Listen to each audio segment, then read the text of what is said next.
तो स्वाभाविक वस्तुतः में वह कोप होता,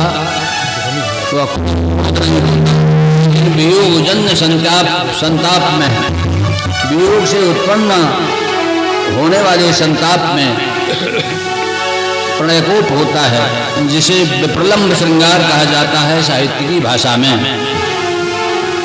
क्यों कि विप्रलंब वियोग के बिना प्रेम पुष्ट नहीं होता। जब प्रेम है तो कभी वियोग भी चाहिए, जोग है तो कभी वियोग भी चाहिए, तब प्रेम पुष्ट होता है। इसलिए राधिका जी ने बहुत सारा उल्हाना दिया। अंत में उद्धव जी से कहा कि अपिबत मधुपुर्याम आर्यपुत्रो धुनास्ते स्मरति स पितृगेहान सौम्य बंधुश्च गोपान। अय उद्धव, अय भ्रमर, उद्धव सुन रहे हैं, भ्रमर के ब्याज से उद्धव से कह रहे हैं, कह रही अपिबत मधुपुर्याम आर्यपुत्रो धुनास्ते।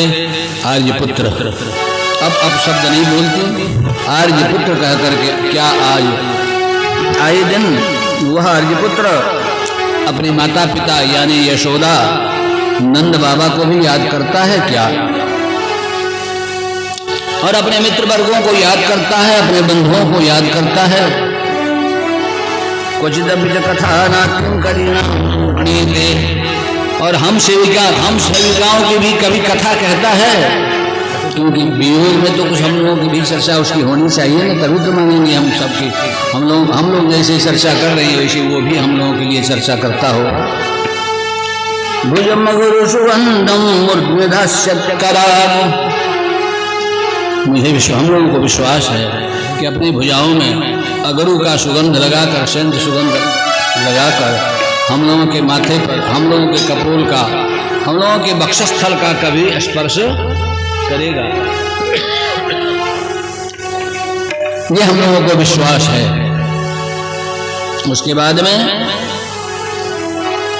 उनकी चर्चा खत्म हुई, बहुत ही स्वागत किया और उद्धव जी की पूजा की, और उद्धव जी महाराज अब विदा लेकर के कृष्ण के पास गए और कहा आप सब घबराओ मत, मैं लेकर आऊंगा उनको, घबराओ मत, तुम्हें वो कभी भूलेगा नहीं कभी भुला है तुम लोगों को, न वो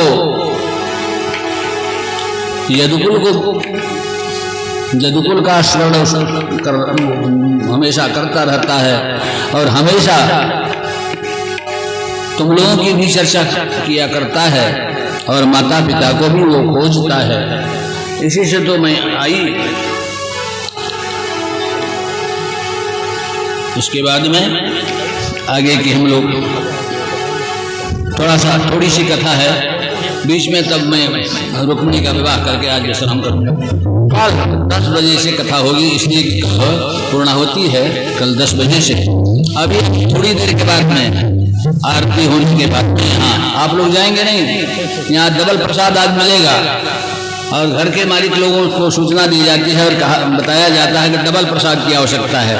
भगवान वासुदेव श्री कृष्ण और रुक्मिणी की विवाह का प्रसाद, और शिव जी का विवाह भी यहाँ होगा। यहाँ आप लोग मंगल गीत गाने के लिए आएंगी शिव विवाह में, और रुक्मिणी का विवाह हम लोग महाराज जी लोग गीत गाएंगे, लेकिन शिव जी के विवाह में आप लोगों को सेवा देनी है, क्योंकि सबकी भागीदारी यहाँ होनी चाहिए इस यज्ञ में।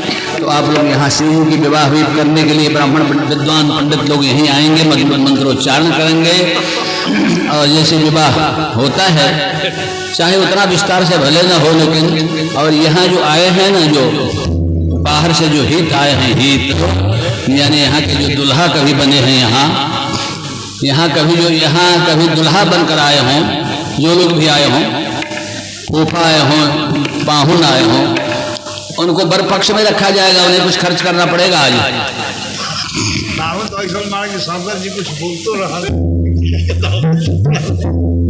इस पक्ष में यहाँ का जो पाहुन आए होंगे वो महानुभाव, और यहाँ के जो फूफा लगते होंगे वो दोनों ही यहाँ कभी बर बनकर आए हैं ना, तो फुआ और फूफा दोनों को तैयार होना है, और बहन और कृष्ण से युद्ध करने के लिए क्यों मेरे दामाद को तुमने मारा है? हम छोड़ेंगे नहीं, मारेंगे। जरासंध आया,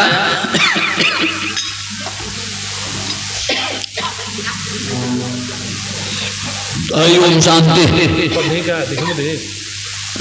शांति बनाए रखें थोड़ी देर। जरासंध आया, जरासंध के साथ में भगवान कृष्ण के साथ युद्ध हुआ। 17 दिन तक लगातार युद्ध होता रहा, लेकिन कृष्ण भागे नहीं। 17 दिन तक जरासंध के साथ युद्ध होता रहा, कृष्ण भागे नहीं। महाराज जी, हरिओम शांति। कृष्ण नहीं भागते। देखो इसका अर्थ क्या हुआ?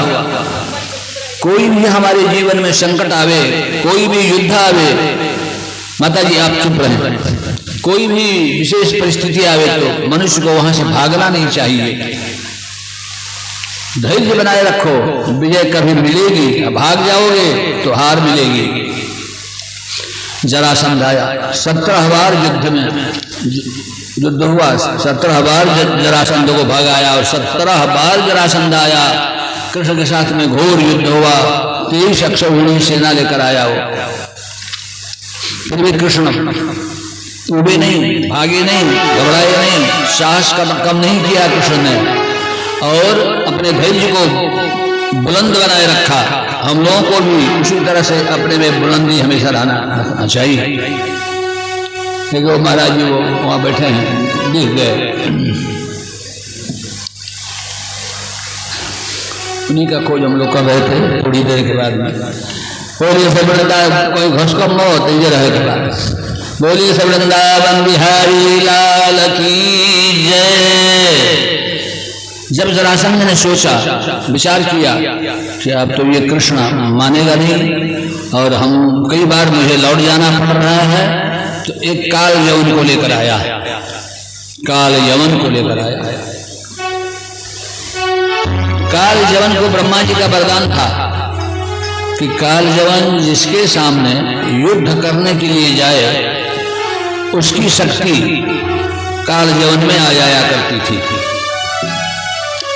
काल यवन जहां भी जाए जिसके पास में युद्ध करने के लिए अपना प्रतिपक्षी योद्धा, अपने विरोधी योद्धा की शक्ति को खींच लेता था। ब्रह्मा का वरदान था।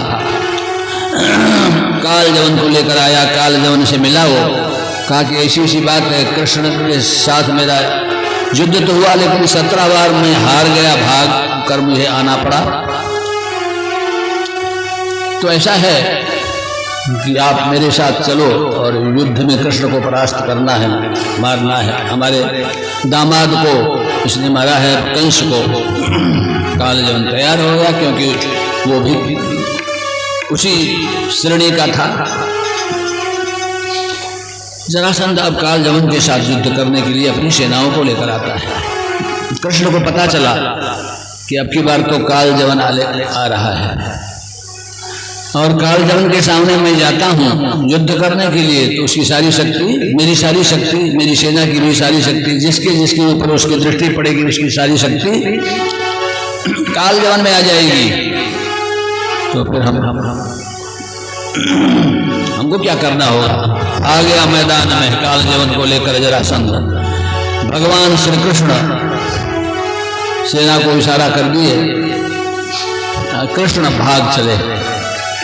काल यवन को सामने युद्ध में देखकर कृष्ण भगवान भाग चले। काल यवन ने पीछा किया और कहा, क्या